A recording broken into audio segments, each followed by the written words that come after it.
Assalamualaikum warahmatullahi wabarakatuh. Magandang gabi mga kapinta. Update lang tayo sa Ferrari ginagawa namin na second step na. So ito yung Ferrari na unang step na ginawa natin. So binaklas yung mga accessories para malinis tignan.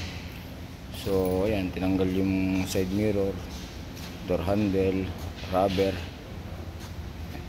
So ayan. Tapos yung mga ibang accessories dito sa likod, yung bumper sa likod tinanggal na para hindi magkaroon ng overspray. So ayan, naka primer na siya. So ito kasing Ferrari na to, bali ang nangyari is old paint, crack paint, saka mga bubbles. So ang ginawa rito sa procedure na to, niliha to ng 120, pagkatapos ng 120 240, tapos 400. So ayan, so ngayon naka primer na siya.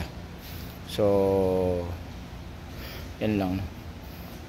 So ito second step natin. Pagkatapos na ito, lilihan na, maghahabol-habol ng konti, tapos magkukulay. Dito pala sa shop na ginagawa namin, marami kami mga gawa rito, puro mga luxury car. Ayan, Lexus,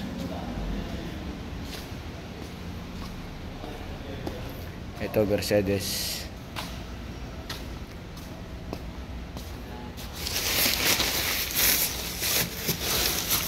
at ito rin Mercedes. So ayan, meron pa kami rito mga BMW.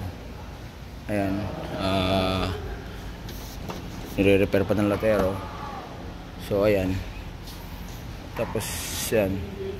So ito mga bumper, pagka gumawa kami ng mga bumper, baklas ang bumper para at least malinis. Ito bumper ng Mercedes, front bumper, ito rear bumper, tapos yan pa. So puro mga baklas kami. So ayan mga katambayan, update lang tayo sa second step ng Ferrari. So ganito lang kami magtrabaho rito, baklas yung mga accessories para at least malinis. So maraming salamat sa mga sumusuporta sa grupo ng Tambayan.